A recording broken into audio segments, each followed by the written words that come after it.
All right, welcome everybody to another fun episode of On the Other Side of Momming. Again, I am so excited. Like I said, season 4 is just been popping, okay? Because they're like real people.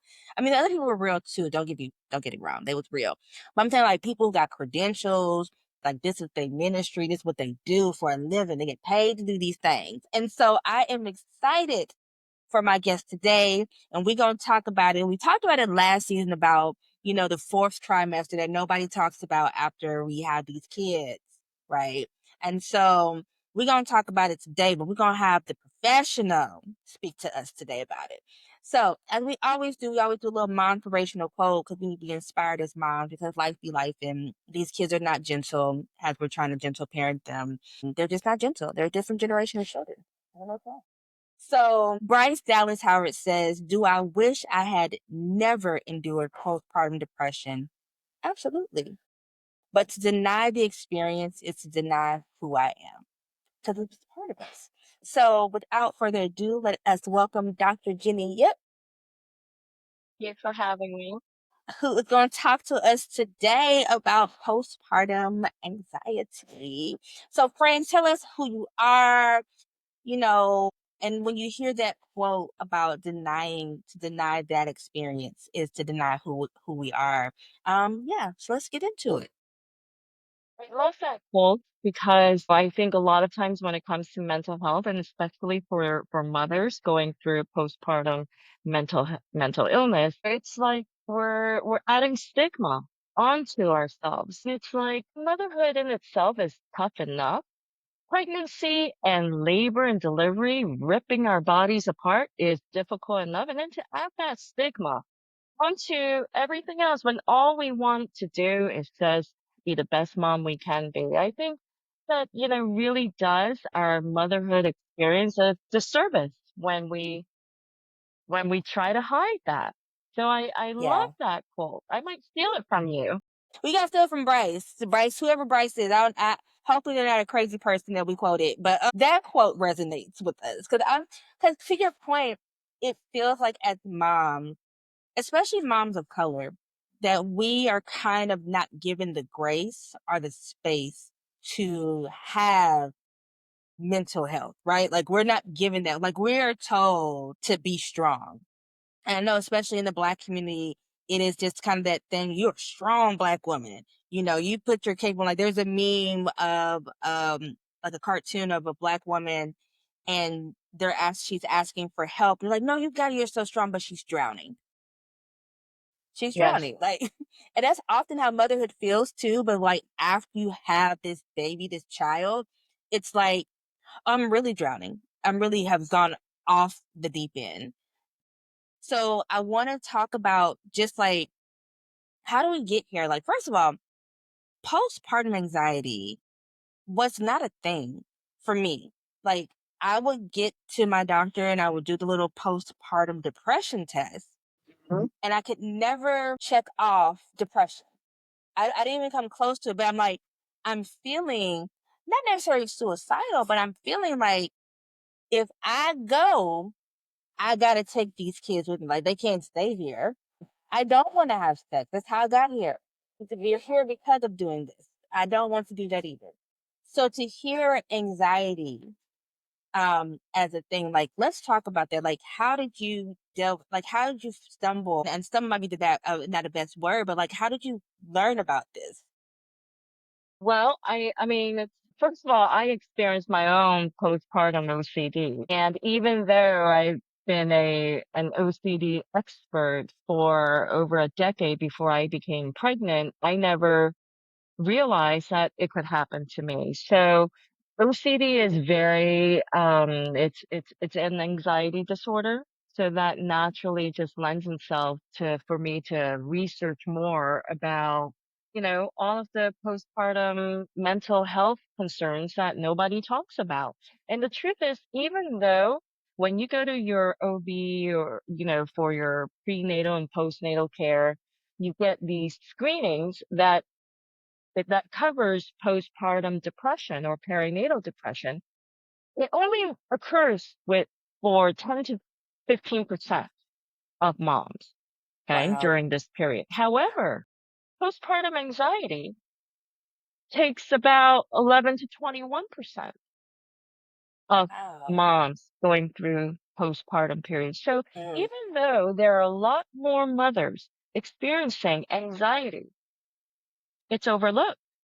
And of course, if you're feeling all of this anxiety and you go to your OB or other professional healthcare provider, and they're only giving you screenings for depression, you wouldn't know to advocate for yourself and go, "I think it's depression, it's anxiety." And to be honest with you, if you're feeling anxious, especially during that newborn phase and you're just sleep deprived, there's no time for yourself. Yes. You're lucky if you can get a shower in, you know? Yes.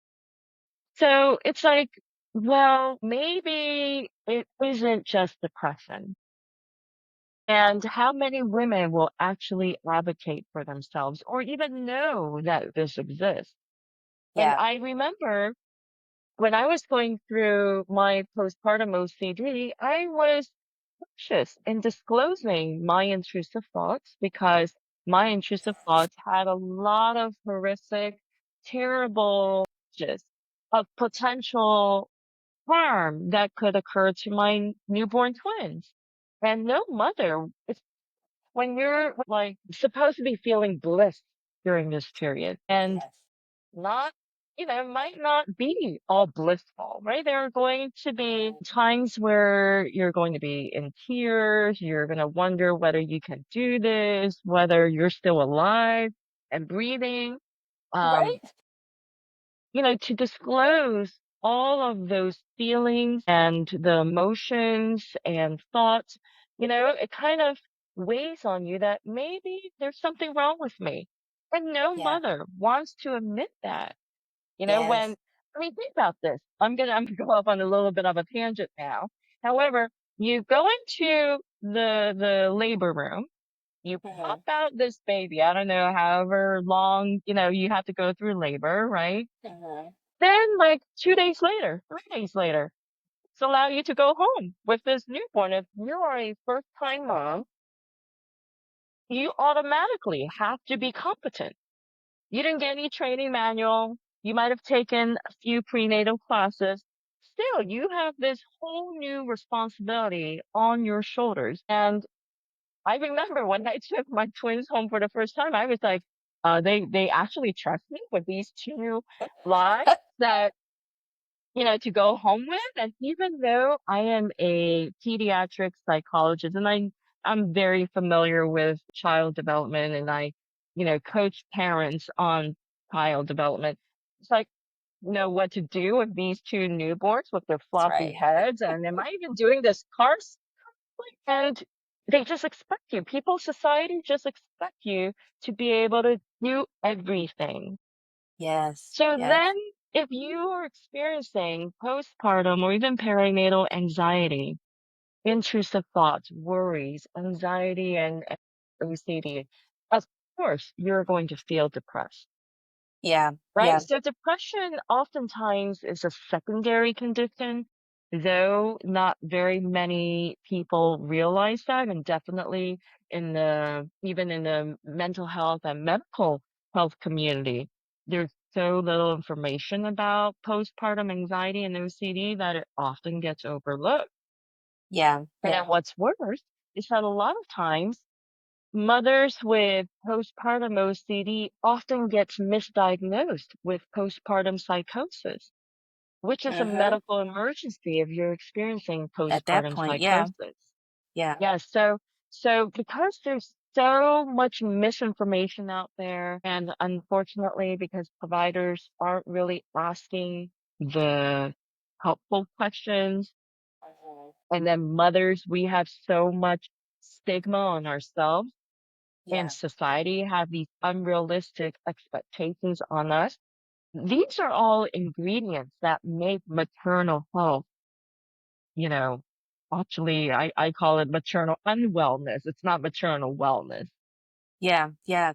Because, when you were talking about the intrusive thoughts, I know a lot of me and my friends, or my friends and I have had conversations where it's almost like, "Oh, you felt that way too." Like, it's this whisper network. Like, no one wants to talk about, you know, yeah, I could rationalize why these mothers who took their lives and the lives of their children. Like, I was trying to open up my law firm. I remember having a toddler and a newborn, and I'm thinking, how in the world am I going to manage all of these things and manage them well?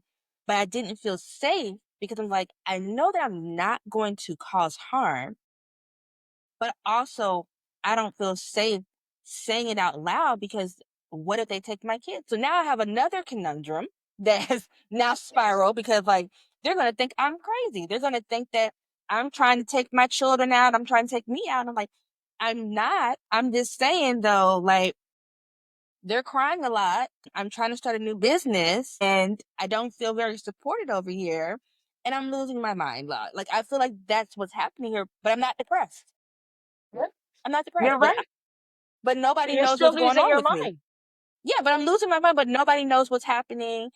And then you talk to other moms and they're like, well, I felt that way too. And you're like, "Oh, so there's a lot of us who feel this way, but we don't feel safe to talk about it." No. Exactly. And the conversation has to start somewhere. Now, for the younger generation, I'm almost 50, so but for the younger generation and the new moms that I currently work with, I encourage them to bond with other mothers, to share your experiences because you know what? The support system is the most important buffer to mental health concerns. If you have the shared experience with other moms, it's like, okay, well then maybe I'm not crazy. Right. I might feel like I'm losing my mind. However, maybe it's actually still intact. And this is just a Right. momentary experience. I think especially for people of color, it's super important because not only is mental health a huge stigma for us, right? That's kind of how our cultural upbringing has been. But like you said, we're supposed to be just strong and just do it all. And I remember like even in the Asian community, if you tell your parents or, family members that I'm anxious or depressed, the response you'll get is like, okay, what the hell do you have to be anxious or depressed about? Have you gone through World War II? Have you gone through the major depression, right? It's like you have nothing to be anxious and depressed about, Or right? you So have nothing. that's You don't know what life is like because you haven't lived it. exactly. Exactly. So it's like then you feel invalidated. Then it makes you Yeah. feel like, well, then maybe I am really weak because, yeah, I didn't go through slavery. I didn't go through the railroad train, right? I Right. didn't go through Mm-hmm. any of that and I still feel anxious and depressed. So what the hell is wrong with me? What's So wrong with me? then Yep. that starts the spiral of that added burden of stigma that you're putting on yourself, which is why I said I love your quote because we have to be honest with ourselves and we have to be authentic with our experiences. And motherhood is hard in itself. Yeah. Yeah. And if you feel like you need that additional support or just like right? Because that's what you're doing. You're dispelling the myths of maternal wellness, which is what I write in chapter one of my book. Mhm. So let's talk about that chapter. Let's talk about dispelling maternal wellness and our really is unwellness because from what I'm finding and what did the general surgeon maybe a few weeks ago put out a statement that basically parenthood is hazardous to your health, Yes. parenting. And so you take that as a woman and you take that as a woman of color and you add all the extra layers to it and what society expects. And you expect me to clean the house. You expect me to be a porn star. You expect me to be a nurse. You expect me to be a therapist. You expect me to do all these things. And somewhere in between all of this, I'm supposed to drink water. I'm supposed to move my body. I am supposed to do all these things for me. I have True. barely gotten to take a poop by myself. Like, so let's break down that wellness piece. Let's talk about that, or the lack thereof, I, I should I, say. I think it is an ideal. However, I mean, nobody really focuses on maternal wellness, especially not in the US. Maybe in Europe, where the culture of parenting is a little bit more A relaxed. little better. Yeah. Yes. And, but in the US, crazy here. Parent trying to do everything, trying to be everything, trying to be everywhere for our children.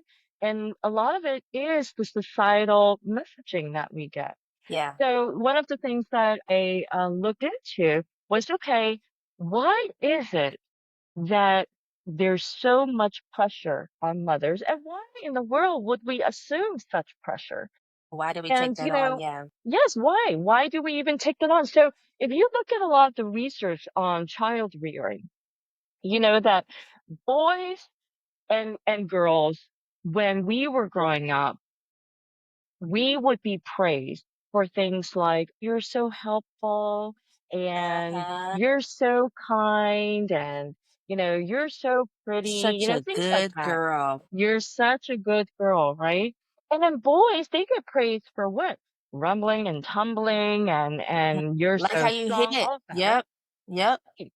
And on top of that, not only have we been conditioned to value these different qualities, these gender biased qualities, we've also been conditioned to value ourselves less. How? Well, when we are given chores, girls are actually compensated less, 15% less in allowance Come on, compared to stats. boys. This Yeah. is crazy when I was researching this. On top of that, boys would be overlooked for not completing their chores more often than girls, where girls will be criticized for not completing their chores. So it's like from early on, we've already been conditioned to value different things, to value ourselves less for the things that we do. We were actually compensated less since early childhood. So these things, over time gets ingrained in us. So in my book, I talk about our perfect household disease, which most women have. And this is our inclination to want everything to be perfect, want our, Yes. children to be perfect, our house to be perfect, laundry to be perfect, our cooking to be perfect, our career Laundry to to be be perfect. folded, friend. That's it. I just want it to fold itself. Yes, exactly. It's like if I could be Sabrina and have this, wand and make Mhm. everything They don't know happen, about that would be Sabrina. wonderful. They're not young. They're too young to know about Sabrina. Oh, I love Sabrina. Yes, yes. So it's like, well, if we have been conditioned early on to value ourselves less, then and expect perfectionism, because that's what we've been told growing up, then of course that's what we're doing. And then, a lot of women I work with, they'll say, well, but my husband don't care. Okay, the truth is that men care a lot more today than they ever have. If I asked my father, where was he when we were born? Was that maybe at the bar? He was smoking a cigar. He was right. He was hanging out with the boys. My wife is about to pop out my baby. Men don't do that anymore, right? They actually participate. So they do want to be a participant, except their idea of what a house needs to be, or their idea of a perfect household is going to have a less value than what we perceive it to be, right? They're going to Yeah. care less about how the laundry is folded. They're going to care less about what their kids are doing in school. There was a no, a comedian who did stand up a few years ago, actually, who made a joke that the school called him to pick up his child from school, and he's like, "Huh? What school?" And that is a perfect example of the burden and the invisible load that we carry on, right? So it's like, well, we as mothers have to learn to share some of those loads, some of the invisible load, not just to your partner, however, to your children as well, because why can't they be responsible for themselves for Yeah. things that might be developmentally appropriate? And Right. then we have to be able to set boundaries. And when I say boundaries, I don't mean just, physical boundaries. I mean mental and emotional boundaries. We have to be able to set these emotional boundaries, not just with other people, so with ourselves. Yes. Yes. Where do we draw the line that I am not going to keep giving myself? That there's a limit. I feel like I'm getting a free therapy session. My therapist and I just talked about this the other day. She said, "At what point does T start to honor herself?" And I was like, "Girl, I don't know. You tell me." That's why I'm here. That's why we working together so that we can figure this out together. Like, So in my book, I have the values clarification worksheet where, I'm asking you to identify what are the values that are important for you as a mother, as a partner, as a sister, as a coworker, what what are the values? Are you living according to those values? Do you feel like every day when you wake up, you're waking up to meaningful intentions that you want to engage in for your day, that you want to set for your day? Or are you just running around like a chicken with its head cut, right. right? Mm-hmm. Because if you are not living according to what is important to you and you're just kind of, just trying to make it based on everything else that people are putting onto your plate, then you will burn out very, very quickly. Yeah. And unfortunately, the truth is when you burn out, it is so much more challenging and requires so much more energy to recover, to get your mental bandwidth back. Yeah. I think what I realized over these years, my oldest is 9, 5, 7, 9 are the ages of my kiddos. And I'm in that weird kind of a sweet spot with them. But I found myself a lot more anxious. I found myself having to battle more with my mental because now they're a lot more active. Now I'm like, okay, how am I juggling all of this? How am I helping y'all with your mental health while keeping myself sane? And I just finished up a book as well, another book that was talking about just the expectation for us as women, as mothers, and how we are carrying so much. And that even though we have partners who might care more than what our fathers may care back in the day, it's still not enough. It's still they're still ingrained in them because they were raised by these same men Exactly. to kind of just kick back, kind of just watch what's happening and like I don't want to ask you to help. I just want you to do it because there are Yeah, kids, you know? yes, except here's the thing though, they don't know to think it, right? So what you're Mhm, describing is the mental load that women carry and that we've been conditioned to carry. And when I say the mental load, these are all the things that we have to keep in our heads and remember to do. mhm. So things from Yes.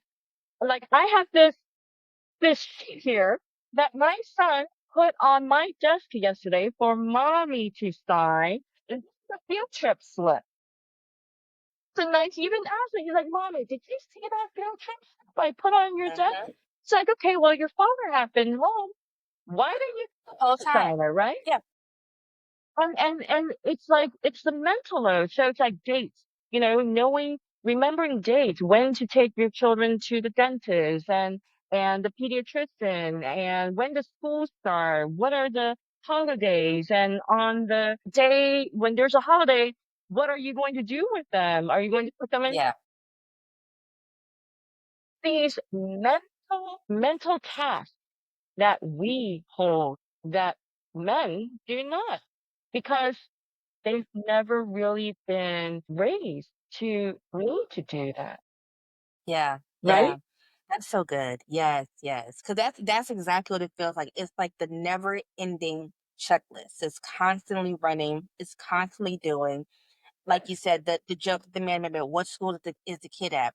But they just did this. I think it was on Kimmel, asking, "Hey, who's your kid's doctor?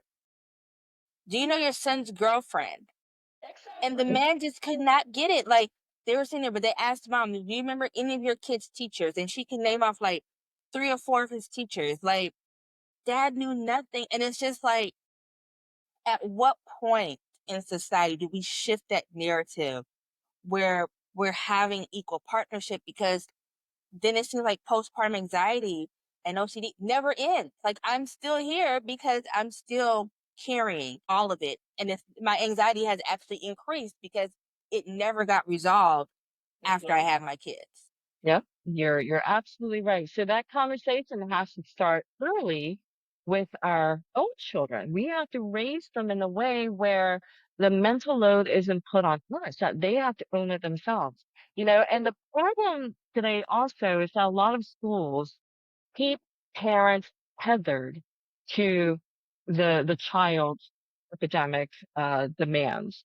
So it's like, I remember growing up, parents had no idea when I was going to have a test or when this project or that science experiment was due. They just expected me to do it. And if I come home with a terrible grade, then I would lose privileges, right? Or back then, I might have gotten a beating. If we're being honest, right? Right. Yes, I mean, that's how we were raised back then. But it's like today, teachers, like parents, to be so involved. That's like, well, I mean, where do I get me time, right?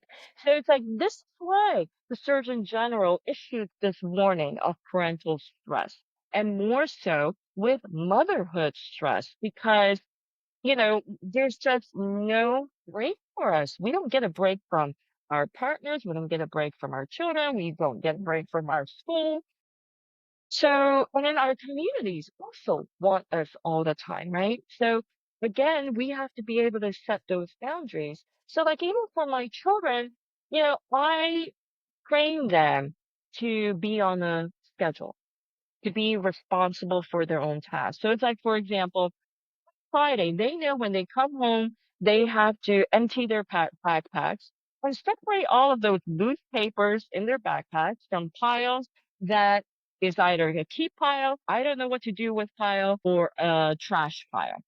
And then Uh-huh. I would go through that paperwork to make sure that they're not, just haphazardly throwing things into piles, and that the things that need to go in the trash actually goes into trash, right? So it's like already teaching them to take ownership and be Right, responsible and accountable for their own lives.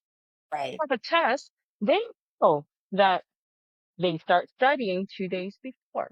They start preparing for it, right? And the day before, I can be available to help them, to kind of test them. However, I'm not going to chase after them, right? Yeah, So, things even like sports, okay, they know their schedule. They know what they have on Monday, Tuesday, Wednesday, Thursday. And it's to them to bring their own sports equipment.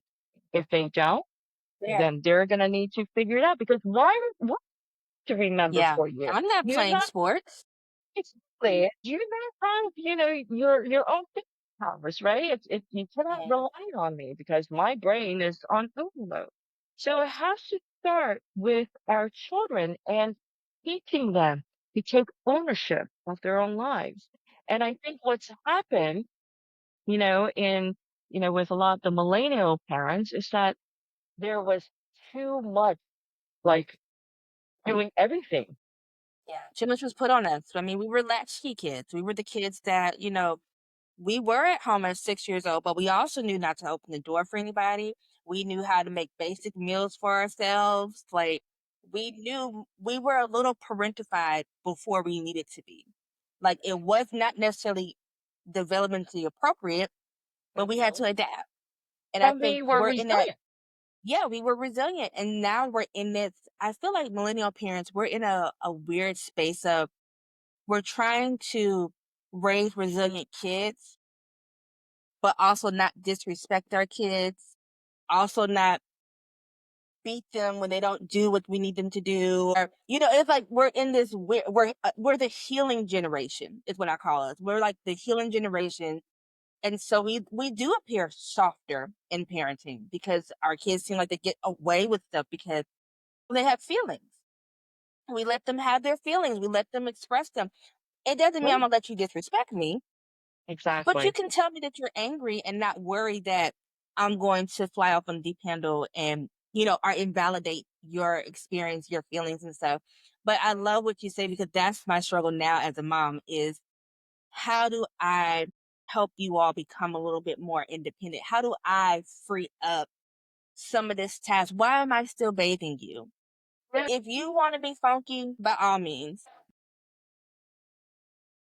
exactly. For my boys, I've done this ever since they could walk. It's every year on their birthday, like I have a list of things that I want them to start owning. And ever since they were 2, I would ask them, okay, so this year between 2 and 3, this is what you're going to work on. This is what we're going to practice and prepare because mommy's job is not to just do everything for you. Mommy's job is to prepare you for real life. And if mommy is not here tomorrow, God forbid, I need to know that I have done my job well enough that you will still be okay without. Right? So Yeah, that's the hardest thing for a parent to recognize. It's that it my job is is. Yeah. to be here all the time, to cater to your every need. My job is to make sure that when you go out into the real world, or if one day I'm no longer here, I can still know that you will survive. And if we look at what the current college freshman attrition rate is, it's Yeah. over 30%. Horrible. That means 1 out of every 3 incoming freshmen, college freshmen, are dropping out because they cannot handle that independent life, Yeah. you know? Yeah. So every year, my kids, I give them a list of behaviors, of skills that I want them to start practicing so that they can be ready. I mean, my kids, by the time they were 4, they were showering by themselves Uh, because we had been working on it, right? Between 3 and so 4, we we can had been build him. working on it. Okay, what do you do now? Okay, how much stuff do you need? All right, now what do you wash? Like, so every day I'm in there with them and coaching them. And that's kind of Mhm. what my job really was. It was like coaching my Yeah. kids You're on preparing them how to to take be on these. functional adults. Like, Yes. so they're not shocked when they have to I think when you're talking about gender biases too, like I have started teaching my son how to cook. He's the baby boy, he's the youngest. But I don't want you to be impressed by some little girl's chicken Alfredo. Okay. You don't need to be impressed by that. You can make your own chicken Alfredo. Like I feel like it's important for him to know how to cook and doesn't make him gay. It just makes him know how to feed himself. Like you should know how to be a clean person. Not even just because you're a man or a woman. You should just be clean. Yes, Like so yeah. absolutely. And plus, when you go out into the real world, if you go off to college or if you have a roommate, you would be appreciated more. A lot Right? more. Yes. Yes, you I thankfully my roommates were clean because we've seen some people who were not clean in college, and it was just like, I've had man, a few. yeah, you're I like, man, y'all remember a really had no few. home training. Like you just came here Exactly. and you threw your pad on the ground. That's gross. Right. That's I really gross. know. Gosh, I remember that. You're putting, these memories back into my head now. Yeah, I'm just like, I just remember going to the dorm and just seeing stuff. I'm like, ain't no way. This is what Yeah. y'all doing at your mom's house. Ain't there's just Right. no way you got here and have become nasty like this. Like this don't make sense. Like, but they're Or nasty. maybe mom had just always taken care of it. So the kid That's never also needed true. to even think about it. Right. So that's Yeah, that's yeah, kind of the problem. yeah, yeah. So we have to start early to train our kids to take accountability, to own their own livelihoods, right? It's got to, they can't wait till they're 16. They're not even going to listen to you by that point. So it has to start early. The conversation has to start early. Like with your partner, it's like, I know when I started doing this, and I am a very organized person. Everything is on our family calendar. And I would invite my husband's calendar to our family calendar so that he knew when, the school days are and what holidays there are and when is a dentist appointment and what sports the kids are going to be in. So I remember there will be times where like we would have a parent teacher conference and then he would ask me, yeah, I think there's a parent teacher conference. When is and I'd be like, do I look like your secretary? I already did the part of putting it into our family calendar, invited you to it just in case you missed it.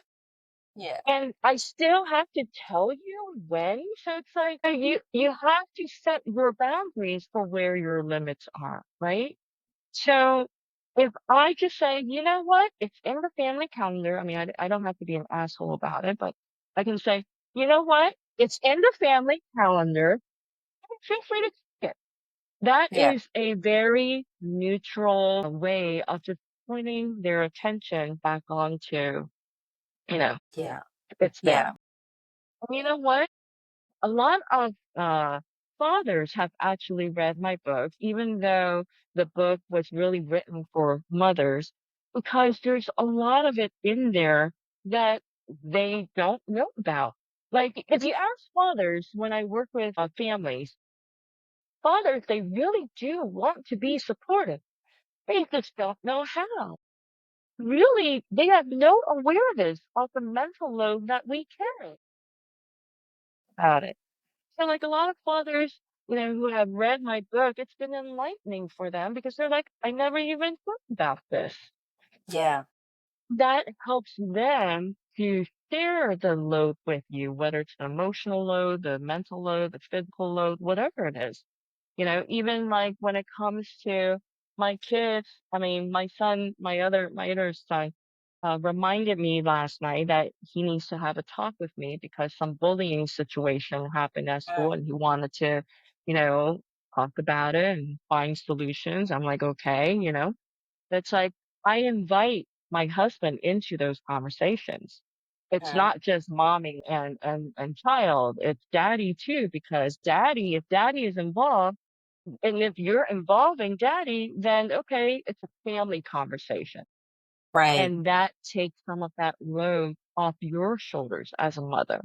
So these are just some strategies and, you know, ways that we can set boundaries with our Yeah. child. Yeah.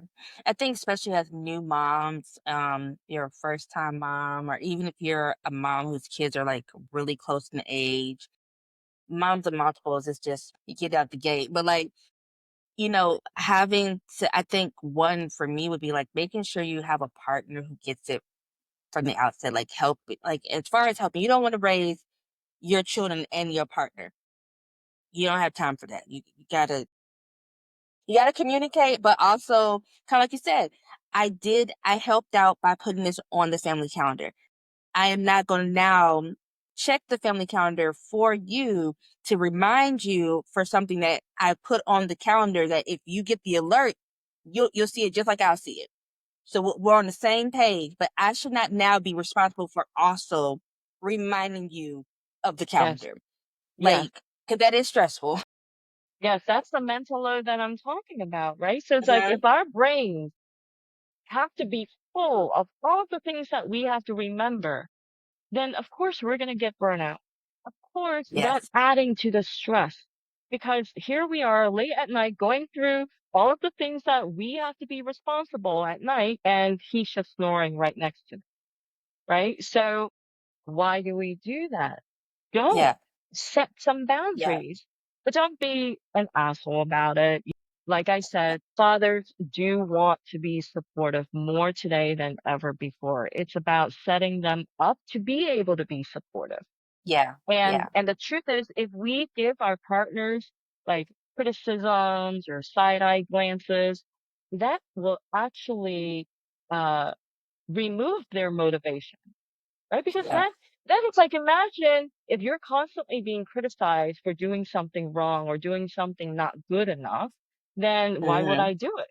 Right? So it's like, if Yeah. you send your husband out to go get groceries, don't criticize what he brings home, because then it's like, well, then why don't you go doing it? Right? Right. And this is the thing though. A lot of mothers would feel like, well, if not me, then who? So I might as well just do it myself.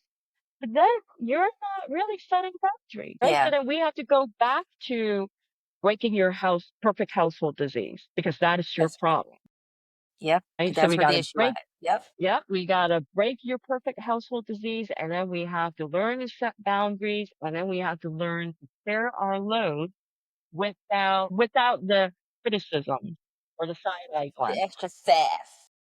Exactly.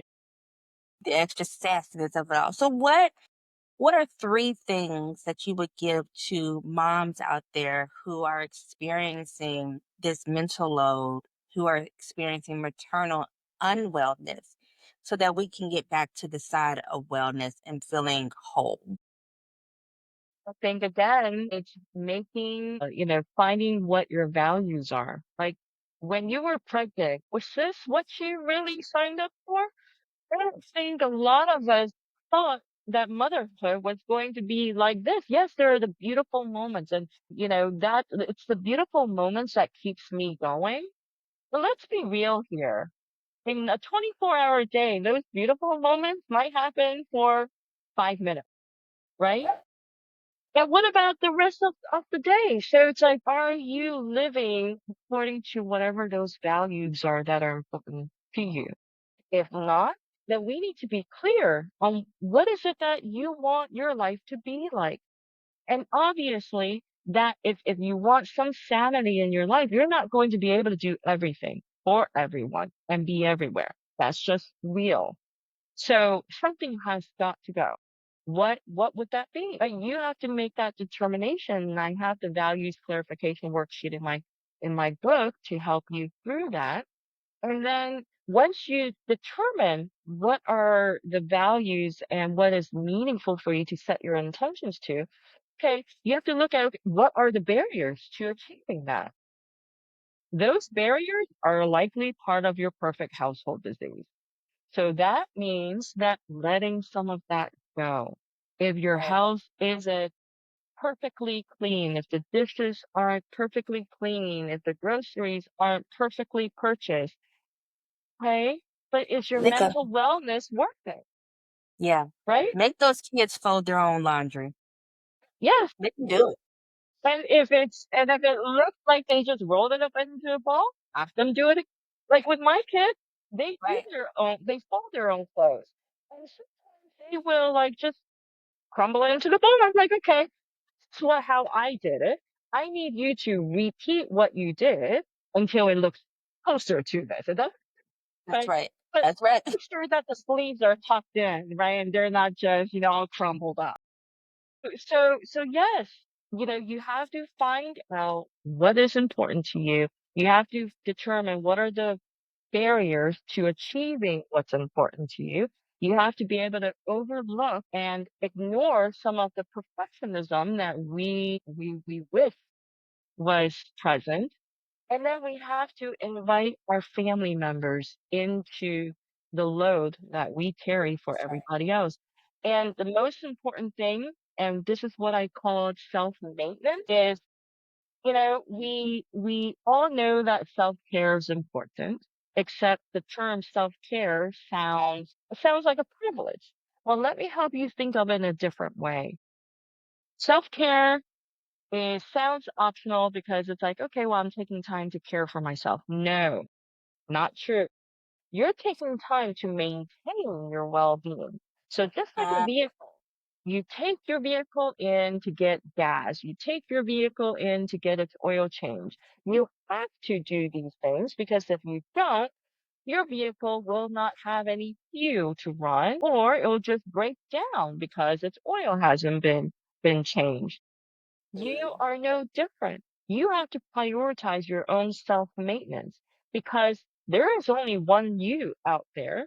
And without you, your family will suffer even more. If you don't have your mental and emotional bandwidth available to you, you're no good for the rest of your family.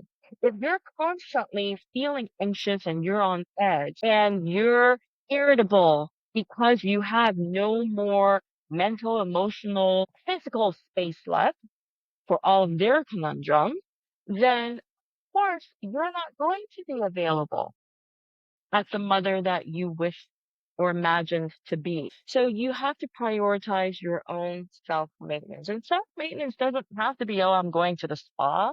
You know, some people don't even enjoy the spa. However, what it does mean is I need 5 minutes in the morning to wake my brain up to just be centered and grounded without a kid running into the bathroom while I'm on the toilet. Then that's what you have to do. And like lock the door, put a sign on your door and train your kids that, when mom has to sign up, it means I need some private space, you know? So it's like you have to set these strategies in order to have boundaries for yourself and with your family, because these boundaries are basically the rules that inform your family members of what's tolerated and what isn't. Yeah. Oh, that's so good. Dr. Ib, you've been so good. We have so much to talk about. Yeah, we Tell can go on for everybody hours. we sure could because listen, I got lots to say about this topic. So you have a book out and it's called Hello Baby, Goodbye Intrusive Thoughts. Is it out now Yes, for purchase? Okay. yeah, it just came out in August, so it's available for purchase on Amazon. And I will be resuming my Stressless Life podcast next month. Hey, It was on hiatus because of the pandemic. Which mom had time during the pandemic, right? we So did not. no, so now that I'm finally getting my bearings, I'm going to be resuming the Stressless Life podcast, and I will be starting my Stressless Mama Masterclass and community, which will be out in early 2025. So you can find me on thestresslesslife.com and you can sign up for my contact list to be informed on all of the upcoming offerings for mothers. Awesome. Well, thank you so much for your time. Thank you for coming on. You dropped a lot of good gems on here, and I will be taking your advice. Thank you I for think my having me and therapist will having this. appreciate it. I'm glad. And thank you so much for having this conversation because it is just it's just time for us to start talking about our own wellness, right? Rather than everyone Yeah, else's. it's so true. Because we're like that forgotten person. Like once we have the kids, like, oh, it's all about the kids, or if you're partnered up, it's about everything but you. And this is why this podcast exists, is to take that back, to give back to moms and let us know we are so much more than just mamas and we matter. It's not, F those kids all the way, but it is a little bit. A little bit. It is a little bit when it comes to you being well and being whole. We Absolutely. matter as moms. So yeah, Exactly. And you remember, you have to matter because if you don't, then you're not any good for the rest of your family. that's So right. self-maintenance, prioritize you. Yes. Well, that is where we will end off. So y'all have a great one. Until next time, I will catch y'all on the other side. Bye.